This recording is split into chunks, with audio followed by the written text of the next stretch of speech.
ask you some questions. Do some months you find that the sales and the leads and the opportunities just roll in, but then other months they're nowhere to be found? Or how about prospects that seem enthusiastic at first, but then after you present, they ghost? They're completely disappeared. How about the people that ask you for a proposal and then they tell you they're going to get back, but then you never hear from them again? Or lastly, do you ever deal with those prospects that say they want all the value, but then they push back on price? If you're dealing with any of these issues that I've just mentioned, it means that the real problem is that you're likely stuck in the old approach to selling. And you really haven't applied the new model that gives you so much more control over each sales opportunity. So let me just show you what that old approach actually looks like, and then we're going to talk about exactly how you can use the new approach to ultimately crush your sales goals. So let's look at the old approach. Now, the old approach may seem pretty familiar, and it consists of a couple of key steps. And so we're going to fill this in over here and walk through what that approach actually looks like. It starts over here with haphazard prospecting. So maybe you relate to this idea where you have maybe, we'll say a generic salesperson is trying to get leads from a range of different places. And so maybe they're making some cold calls today, they're sending some emails, they're going on LinkedIn, but there's no cohesive process holding it all together. And so what we see over here is that there are so many haphazard lead generation processes, and ultimately that's what's often leading to that pretty inconsistent lead generation funnel where you're looking at your calendar and maybe this week you're busy, but then next week it's not busy. And so we see this roller coaster of lead generation simply because there's a haphazard prospecting process that isn't really following an entire approach. And so then when we continue with the old approach, then we look at from haphazard prospecting, then the next step that most people have is when someone actually eventually puts their hand up and is maybe interested in talking or connecting. Most salespeople do one of two things, and so we're actually going to look at two pieces. One is that they pitch. I'll use an exclamation point, is they go right into the pitch, right? And they talk about all the reasons why someone should do business with them, right? Maybe you've been in this situation. Do you use a PowerPoint slide deck at the beginning of your sales conversations? And is that PowerPoint slide deck probably the first couple of slides talking about you and your company? If you're doing any of that, then you're pitching. The other approach that actually is just as problematic is the probe approach. The what's keeping you up at night approach. And so we actually have to drop that as well. And so we see salespeople that are typically following into one of two buckets. One is that they're going straight into the pitch. The other is that they're starting with the probe approach. Do your cold emails or your phone calls sound something like, I'd love to learn more about your business so that way we can talk about how we can help you? Think about if you're a high-level prospect and someone says, I'd love to learn more about your business so that way we can talk about how we can support you. It's like, who wants to educate a salesperson on their business? Now, that doesn't mean that you shouldn't be asking questions in the sales process. You absolutely should, and we're going to talk about that. But you shouldn't be starting off the conversation with the probe approach. There needs to be some value up front, and we'll talk about what that looks like. Next is that salespeople tend to go immediately from pitch or probe right into present. And again, this is a pretty typical and traditional process, right? They're just going right into all of the reasons that someone should do business, and then they're going into the typical presentation, the features and benefits. In fact, we'll just kind of add a little asterisk here, which is features and benefits. And the reality is that your prospects don't care about your offering. What they care about the solutions to their challenges. And so this is obviously a key issue that we see here. And then we see salespeople go into the objections phase, where the prospect inevitably has some objections to what the salesperson has shared. And so now they're in this arm wrestling match where there's this back and forth, and ultimately the objections are pretty problematic for most salespeople. We're going to talk about how you not only deal with this, but actually avoid it in the first place. And then, of course, we come to the close. And it's really a hard close. So this is where most salespeople in the process go into that really hard close. And they're trying to get the prospect to make the decision on the spot. But the problem is not that there's a close, but that the close is going to feel strange to the prospect because they haven't really understood that the salesperson can actually solve their challenges. So they're not ready to make that decision. And so then this is the phase where after the close, we typically get what we call TIO, right? Think it over. The prospect says, hey, this was great. You did such a good job. I need to think about it. And then so they say, can you get back to me? And then the salesperson says, of course. And so then we see a lot of people go into the follow-up mode. Follow-up. And so follow-up is because inevitably the sale doesn't actually close, then they have to go into follow-up, and now there's chasing. And then what we see again in the old model is that it tends to go right back into here, and then this process tends to kind of repeat itself over and over and over again. And of course, Einstein's definition of insanity is doing the same thing over and over again and expecting a different result. So this is really the old approach to selling. And chances are you may find this pretty familiar. And so we're going to talk about how you avoid this whole process. So my name is Mark Waishak, and I'm the founder of the Sales Insights Lab. And what I'm going to teach you is the exact process that I've used to build my business, and more importantly, I've used to help thousands of clients ultimately implement these ideas to blow up their sales. In this training, I'm going to show you the 7 keys that must happen in your selling if you want to consistently generate new opportunities and close more sales, and do that all at higher prices. Check it out. Now we're going to move over to the blue side of the board, which is the solutions, the good stuff. And so we're going to talk through the 7 steps to help you ultimately close more sales. And so it all starts with number 1 right here, which is that you need to have a process. And so, what we see out in the real world is that most salespeople are winging the sales process. Do you know exactly what you're going to say every time you're in front of a prospect? If a prospect says, why should I do business with you? What's your immediate response? Do you have that process laid out? Do you know the questions that you're going to be asking? Do you know how you're going to be sharing value with your prospects? Do you know how you're going to present in a way that's going to engage them? If you said no to any of those questions, then chances are you don't have a sales process. And don't feel bad, because most salespeople are winging most sales. Just think about it. When you became a salesperson, maybe you're new, maybe you've been around for many, many years. When you first started selling, what was the process in order to get you up and running? Chances are it consisted of you shadowing some of the top reps. It consisted of you going around and listening to calls, or maybe it just started with you getting a list of leads and just started to call them. Maybe you got some minimal scripting, but chances are you didn't actually get a proper process to follow in order to hit your sales. And so what we really are lacking most of the time is that actual process that can really get us up and running.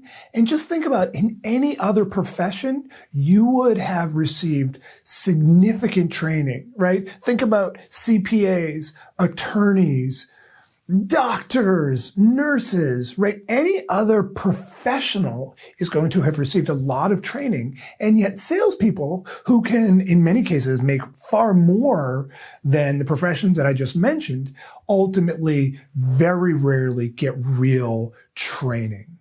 And so we need to follow that process, and we need to have that. So I'm going to just give you a couple of ideas around process because it is important to recognize that you need to have a process in place. So I'm going to be looking up here, and again, just giving some minimal insights, but just to give you something to start thinking about.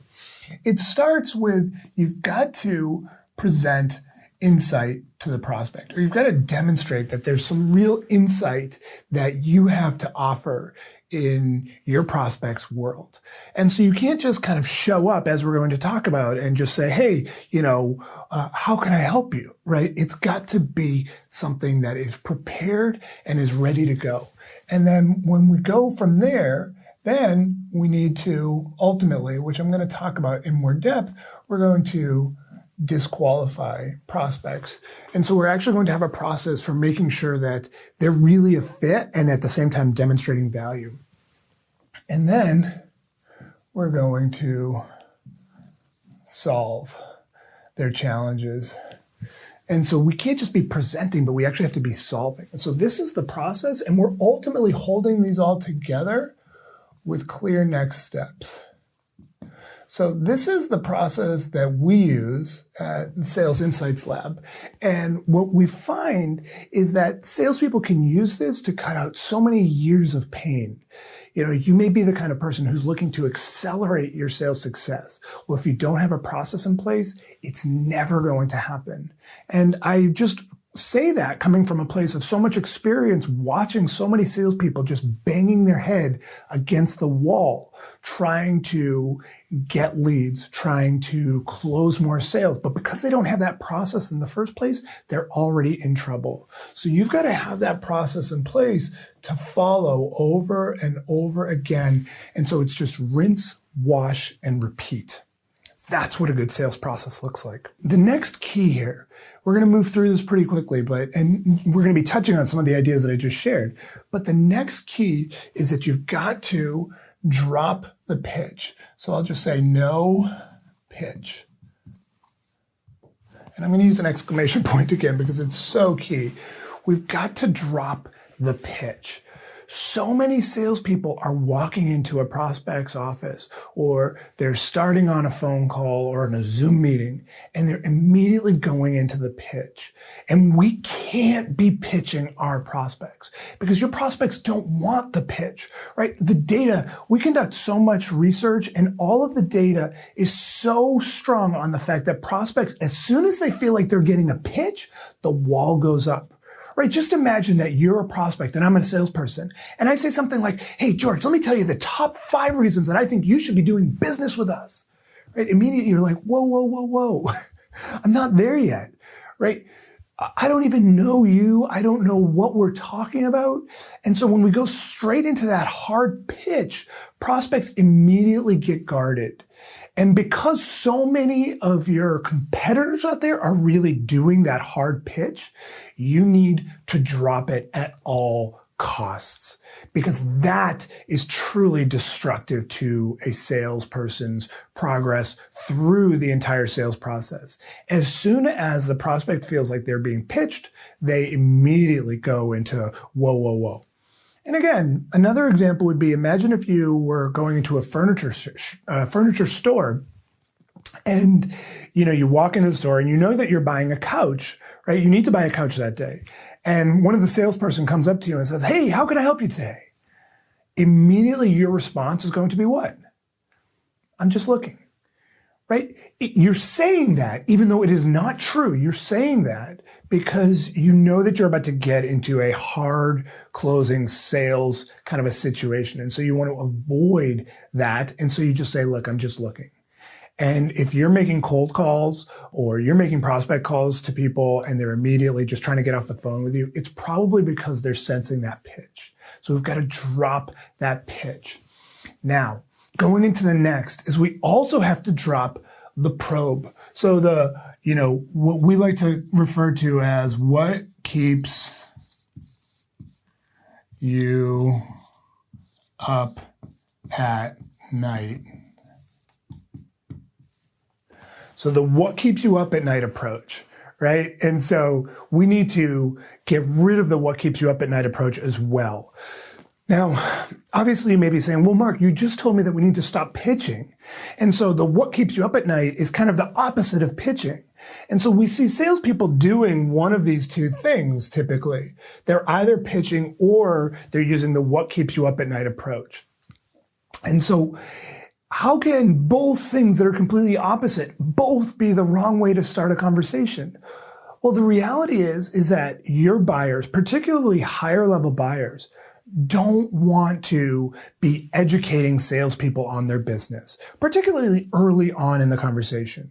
If you were to call on a prospect and you were to say, look, I'd love to learn more about your business and find out how we can help you, the prospect is thinking, why the hell would I want to get on the phone with you so that way you can learn more about my business and then tell me how you can help me? It's like literally the weakest, just the absolute worst way to try to engage a prospect in a conversation, because your prospects are always asking one question and one question only. And I'll write it out because it's so powerful. I'll put it right here. And that question is WIIFM. And I'll put a question mark here. Do you know what WIIFM stands for? WIIFM stands for what's in it for me. Your prospects are always asking, what's in it for me? And if they can't clearly answer that question when they're talking to you, particularly early on, then they're not going to want to engage in that conversation. And they're going to want to exit that conversation as quickly as possible. So you need to have an answer to the WIIFM question. And you can't answer that by asking people, what's keeping you up at night? Or what's your biggest challenge right now? You need to go in armed with that insight. So we talked about insight here. You need to be armed with some insight that you can then use to engage your prospects in a conversation where they say, oh, okay, this person understands my world. I'm willing to have a real conversation. Now, that doesn't mean you're here to educate them or give them tons of free consulting. No. But instead, you need to have enough insight. You need to demonstrate enough upfront that gets them to say, okay, yeah, I'll hop on a call, or yeah, okay, you seem to know what you're talking about. Let me tell you about my situation. And so now they're just divulging those qualifying pieces. That's exactly where you want to be in order to truly be able to engage prospects in that conversation. But again, it has to avoid the what keeps you up at night piece, because that's really destructive to the sales process. The next step is that you need to ultimately, number 4, you need to, and this is going to sound counterintuitive to those that are new to my world, but you need to disqualify prospects. So you've probably been taught that you should be persuading prospects, or maybe if you've gotten some better training, you've been taught that you need to qualify prospects. But I would argue that you certainly don't need to persuade, and you don't even need to qualify. What you really need to be doing is disqualifying your prospects. And so let's unpack that a little bit. First of all, persuasion. Persuasion is one of the most common words that we hear in sales. If you go onto Amazon right now and you look for books on the topic of persuasion, there are hundreds of thousands of books on persuasion. And the reality, though, is that your prospects don't want to be persuaded to do business with you. There are people that need what you have, and there are people that want what you have, and then there are people that don't need or want what you have.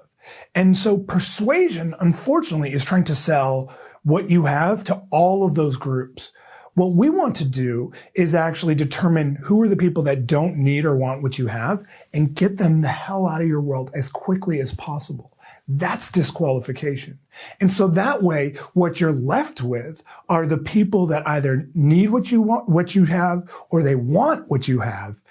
And so then those people, now you can get into a deeper conversation and build more value in the process. So that way, the people that may need what you have now are recognizing that, okay, I not only need this, but I'm willing to make that investment. Because just because someone has challenges and just because someone has need for what you offer doesn't mean they're going to buy, right? They could go and buy from someone else. They could determine that they don't have the budget. They could say, you know what, this just isn't a high priority of an issue for me, that I'm just going to hold off. I'm going to wait 6 months. So you need to actually disqualify your prospects to ultimately get them to understand that they need what you offer and that they're willing to make that decision while you're there, as opposed to in 6 months from now.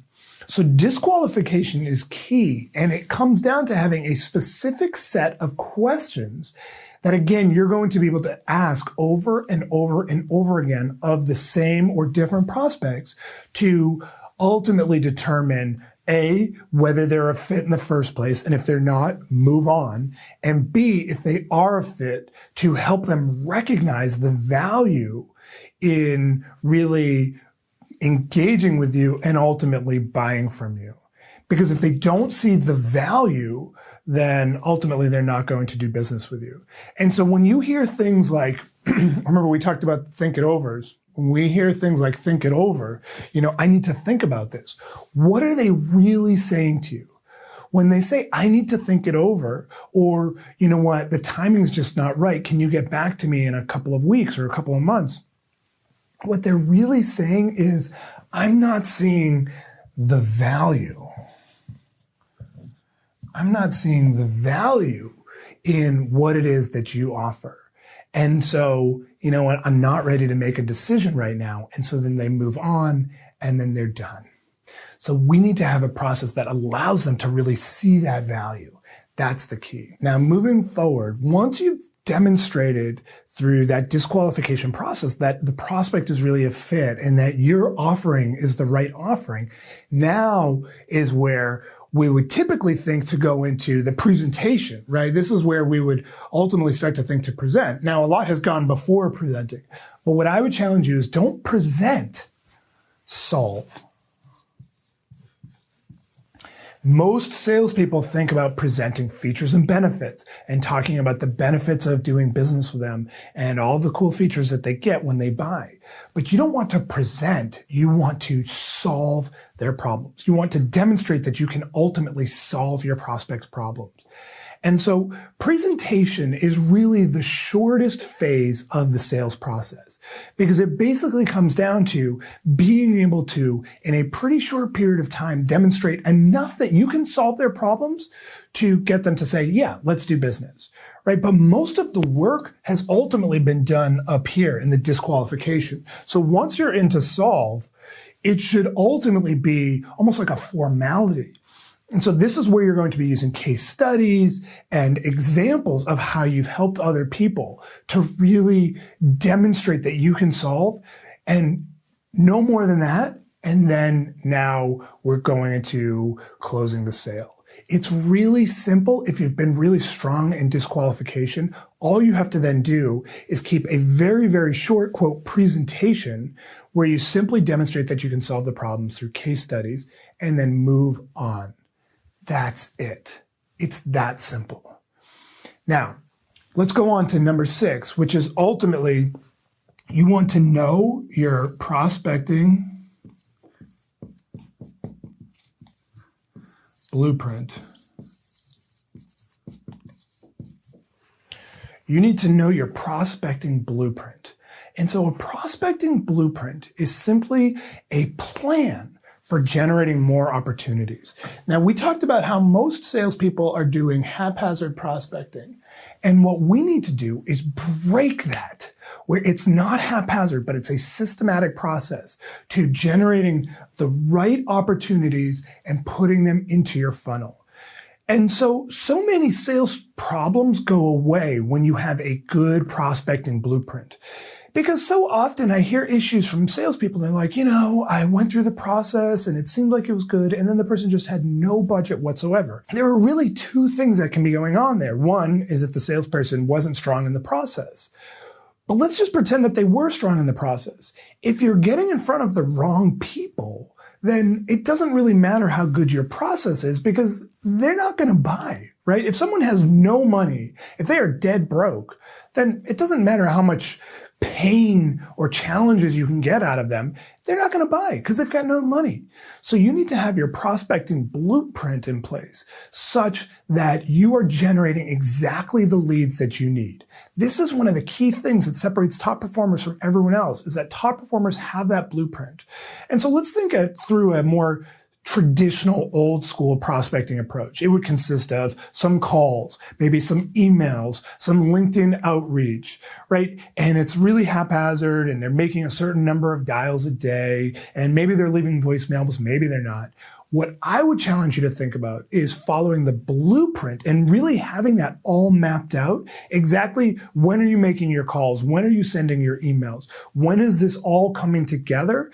And when are you making your LinkedIn requests and maybe sending out a package and whatever it is and mapping it out? And so your prospecting blueprint should ultimately be about 20 touches.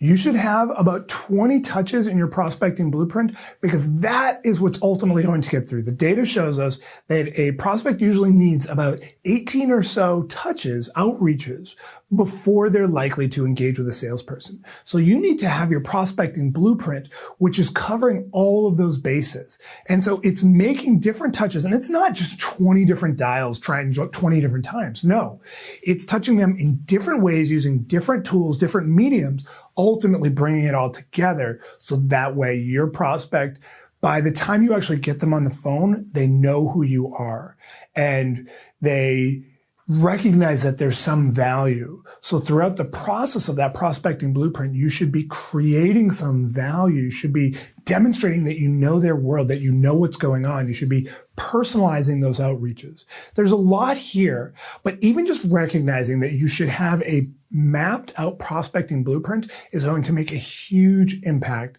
on you ultimately generating enough leads in order to hit your sales goals. And that brings us to number 7.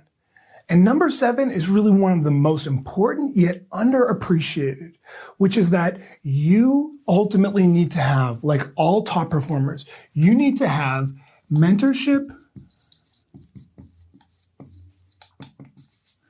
and coaching. You know, the top salespeople are always sharpening their saw. They're always improving the quality of their craft. And so for someone like yourself who maybe has gone through this video and thought, okay, yeah, this all makes sense, you need to have a way to put it all together, to ultimately invest in mentorship and learn a proven process. Because I will tell you, there is no point in reinventing the wheel for your sales. You should ultimately have a process, identify what process you're going to follow, invest in learning that process, and then go step on the gas and make it happen. Because if you're trying to figure this out on your own and you're building a car with different parts and you've got a Chevy part and you've got a Honda part and then you've got a Mercedes bumper, right? It doesn't come together. So it's so worth it to do just like I did early on in my selling career, which is invest in that mentorship and learn that process and never look back. Because the goal is ultimately to try to cut out a lot of years of pain trying to figure this out the hard way. Don't reinvent the wheel. Use a process, invest in it, learn it, and sharpen that saw, and then never turn back and keep using that process over and over and over again. Now, I'm going to switch out of this whiteboard screen and I'm going to walk you through my Sales Insights Lab Accelerator. And I'm going to tell you about the program, this mentorship program.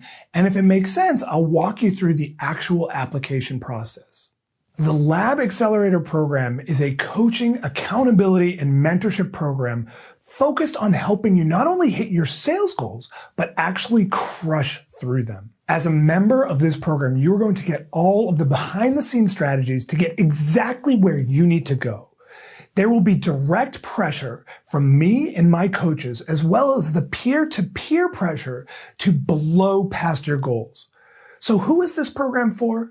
It is perfect for people who want to generate more high-quality sales opportunities in a predictable way.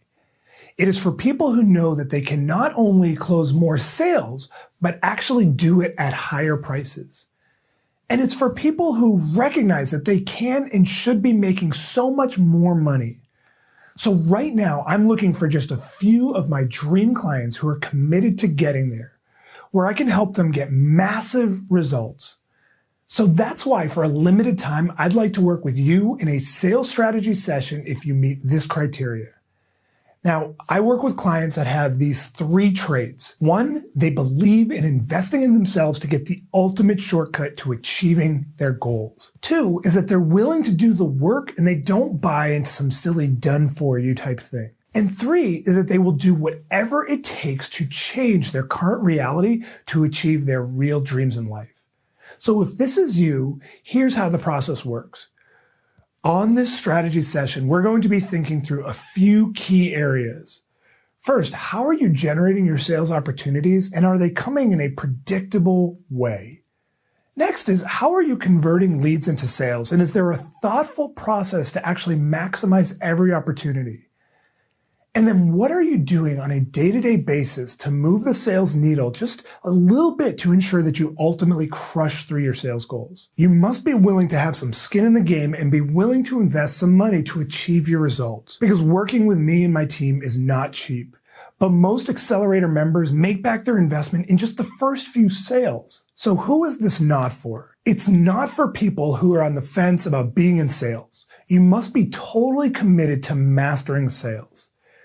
It's not for people who like to make excuses and complain about why things aren't working. And it's not for people who want their hand held every step of the way and they're going to resist that change. And it's not for people who aren't serious about growing their sales in a major way. If you're comfortable where you are and don't really care to change your situation, then this isn't for you.